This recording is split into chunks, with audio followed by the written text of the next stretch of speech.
from the High Definition Digital Production Center on the Troy campus, with news from Troy University locations around the world, this is Troy TrojanVision Nightly News. Hello and welcome to Troy TrojanVision Nightly News for March 6th, 2014. I'm Danielle Percival. And I'm Haley Greathouse. Thank you for joining us this evening. Troy University is known for its international student population, but today in the Trojan Center, it looked as if that population exploded and got a little younger. As Xavier Harris explains today, Troy was home to a younger form of the United Nations. On March 6, middle school students had the chance to make their day a little different. Students from across the Alabama region had the chance to pick a country of their choice to debate laws and issues. It's the Southeast Alabama Model United Nations, and we bring in 6th through 8th graders to come and debate resolutions, and they bring in resolutions that they've developed throughout the year and just discuss issues throughout the nation that they have chosen. One student explains why he feels students should know about other countries besides the U.S. Well, it kind of teaches you how stuff works in the world, and it's a chance to meet other people and interact with other schools instead of just sitting at your own school doing nothing. Many may wonder why pick students to learn about other countries at such an early age. 6th, 7th, and 8th grade is a very important grade for us in our K through 12 curriculum. We noticed that if we don't put real-world applications in front of these students, they dismiss it as something that they really don't need to know. But the Model United Nations that we offer, they have to go and study that country and identify it with them. And it lets the students know that they're not just, from a small part of Alabama, and they get a more global understanding of the world's problems and issues. One of the middle school students expresses why she enjoys the Model United Nations event. I enjoy learning about what's going on in the world and just being able to do things and try and help. And how big was the task of learning about foreign countries? Well, we learned a lot about the problem, and we liked where it was and how it was an island country, and so it was really just sort of what we enjoyed about the country, and that not a lot of people know a lot about it, but the animals and everything like that. But there's not animals like in Madagascar, the movie. Xavier Harris, Troy, TrojanVision News. The Model United Nations is put on by Troy University's Southeast Alabama Regional In-Service Center. Well, Friday kicks off Troy University's spring break, and while it is a time for fun, there are some safety issues Troy students need to be aware of. Well, the Troy Police Department has some helpful tips for students hitting the road and even some for those staying in Troy during the break. For instance, if a student plans on traveling, here are some tips Troy Police have for securing your residence before you leave. Make sure you close and lock all windows, close all shades, drapes, and blinds. Also, close and lock all entrance doors to your suite or apartment as well as your room. Avoid leaving valuables in common areas, and if possible, take the property with you. Now, if you're taking a trip and plan on leaving your car on campus, they recommend rolling up the windows and locking the doors. Park it in a well-lit location and remove any valuables from your car. And most importantly, regardless of your travel plans, your voicemail should never indicate that you are not at home. And for those students planning on staying in Troy, their tips are: be alert for persons hanging around your apartment or the residence halls. Immediately report suspicious persons to the police. Lock your doors and close your windows when you leave your apartment, and do not open your door until you know who is knocking.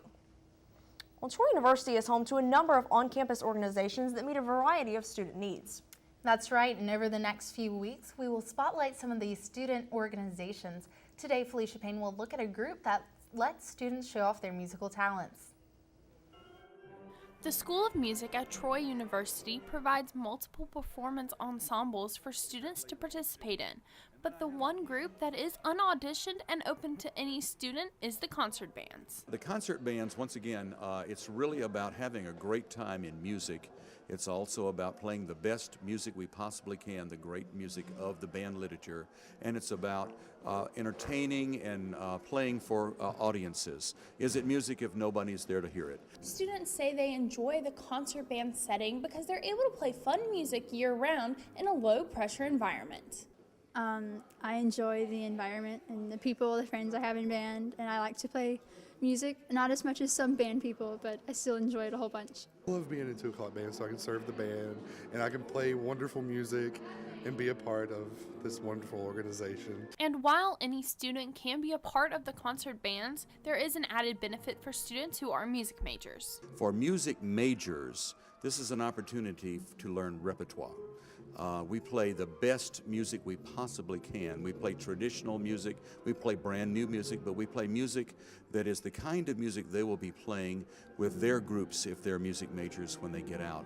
And so we want them to have that experience of playing some great literature. The bands are also a recruitment tool for the university, with concerts and different events put on throughout the year in the community. Definitely advertises Troy a big part because you have a lot of students who are still in high school who love band, and they always come to Troy for like the honor bands and just to hear the band.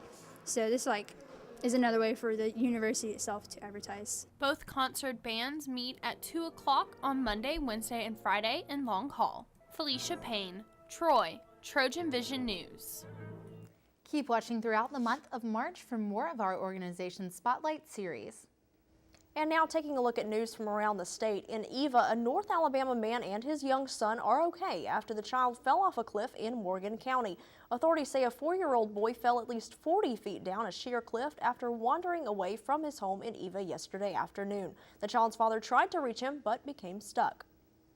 And in Montgomery, a House and Senate committees have approved bills saying that seniority cannot be the most significant factor considered by city and county school boards when they write policies for laying off teachers due to funding problems or declining enrollment. The sponsor of the House bill, Republican Representative Ed Henry of Decatur, says the 2 bills ensure the most effective teachers remain in the classroom. Also in Montgomery, the Alabama legislature is getting close to enacting a law to allow public schools to educate students about the history of traditional winter celebrations and allow student and staff to exchange seasonal greetings. The only greetings mentioned in the bill are Merry Christmas, Happy Hanukkah, and Happy Holidays. Still to come on TrojanVision Nightly News, the women's basketball team kept their home game winning streak alive last night with a win over UT Arlington. Mitchell Spoon will have a full game recap when he joins us in sports. Now Mitchell Spoon will join us with a look at sports. So Mitchell, I understand that the women's basketball team had a winning game last night and the men are in action tonight. Can you tell us a little bit more about that? That's right. The women had an impressive win last night over UT Arlington, and the men will be taking on the same team tonight in Trojan Arena. But I'll get more into that right now in sports. Last night, the women's basketball team came out strong and ended even stronger in a win over UT Arlington. Wednesday night, the women's basketball team accomplished 2 goals en route to an 88-77 victory over UT Arlington at Trojan Arena. They improved their home winning streak to 6 in a row and improved to 5th in the Sun Belt standings, tied with Georgia State. Head coach Shannon Rigby said the team acted on the goals she had set for the game. We're still holding to our goal of trying to be the most improved Sun Belt Conference team when we get to the tournament. And so it wasn't just like playing a team that we were in the tournament and they're not. We had goals set for ourselves this game, and the defensive goals. And so it fueled some fire in them, and I think they played with passion tonight. I was proud of them. Senior guard Joanna Harden led the Trojans with 24 points, but in an interesting twist, she wasn't the star of the game. Fellow senior Brooke Bobby landed that title with a stellar performance, putting out 15 points and sinking 5 3-pointers in the game. Yeah, I mean, they kept leaving me open, so I just kept shooting it. So I've been shooting good all week in practice too. So yes, she shoots like that every day at practice, and we know she can shoot like that. So I was glad that her teammates were able to get her the ball tonight, and she was loaded and ready to go. While the Trojans' offense shot only 37% and the Mavericks shot 44%, it was the defense that was the highlight of the night, forcing 32 turnovers in the game, giving Troy 24 points off those turnovers. We knew if they were able to get the ball close to their basket, to their post players, we didn't have much of a chance because they have very athletic post players. So we put that challenge on our guards to create so many turnovers that they couldn't get the ball to their post. And we were actually trying to set a record tonight. That's what we were saying is, let's break the record and get as many turnovers as possible. The Trojans will be back on the court for their final regular season game on Saturday when they take on the Texas State Bobcats in Trojan Arena. And the men's basketball team will look to follow in the women's footsteps as they take on UT Arlington tonight in Trojan Arena.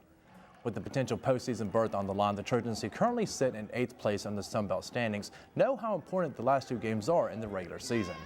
With a win over the Mavericks and Texas State needing to lose at South Alabama tonight, the Trojans would lock up at least the 8th seed in the Sun Belt tournament. Troy is led by senior Hunter Williams, who's scoring over 13 points per game. Williams was the top performer for Troy on Saturday in a 61-46 win at Louisiana Monroe, scoring 24 points. For the Mavericks, they are led by Richard Dowell, who brings in scoring over 20 points per game. Head coach Phil Cunningham says his team isn't taking the Mavericks for granted. They're a team that I really respect offensively and defensively. I think they're one of the best defensive teams in the league because they're so quick and athletic on the perimeter, and then they're long and athletic inside. They've got some guys who can protect the paint by blocking shots, but yet they're so quick on the perimeter. They don't let you have anything easy on the perimeter. And then offensively, I think they're really talented as well. They're a team that I think could go down to New Orleans and win the tournament. I think they're that good, and they've had an up and down year, but it'll be a real challenge. Earlier this season, the Trojans lost a close match in Arlington, losing 59-56. Tonight's game is set to begin at 7 p.m. And the Trojan softball team went to Atlanta to play their first midweek game of the season yesterday and unfortunately came back home with the loss. Troy dropped a tightly contested game to Georgia Tech, losing 2-1. Sophomore Sarah Mott got the start for the Trojans and allowed just 1 run on 5 hits in 4 innings. Junior J.C. Affeld took over in the 5th and allowed just 1 run on 2 hits in 2 innings. Senior Ebony Wright led the Trojans at the plate, picking up 3 of Troy's 6 hits on the day. Casey McAllister, Erica Davis, and Heather Johnson each added a hit of their own, but it wasn't enough to get the win. Next up for the Trojans is a trip to Orlando, Florida for the UCF Knights Spring Fling this weekend. On Friday, the Trojans will play a morning game against the Bowling Green Falcons and then move on to an afternoon contest against the Pennsylvania Quakers. And in other sports, Troy University announced yesterday afternoon that the men and women's rodeo team will no longer be a part of Troy Athletics. Athletic Director John Hartwell said that after an evaluation of the program that included revenue, expenses, participation numbers, and risk management, the decision was made to terminate the program at the end of the academic year. Currently, the Troy rodeo team competes in the Ozark region of the National Intercollegiate Rodeo Association. There are 19 student athletes that are currently on the team. Former head coach Josh Simmons resigned in December and was replaced by interim coach Will Bradley. So, Haley and Danielle, bad news for the rodeo team. It's sad to see them go. They've had so much success in years past. But on the bright side, in another sport, congratulations to the women's basketball team for getting that win, keeping that home winning streak alive. And hopefully, like I said, men's basketball team can follow suit in tonight. Yes, definitely best luck to the men's basketball team as they go out and play tonight. Thank you, Mitchell. Thank you.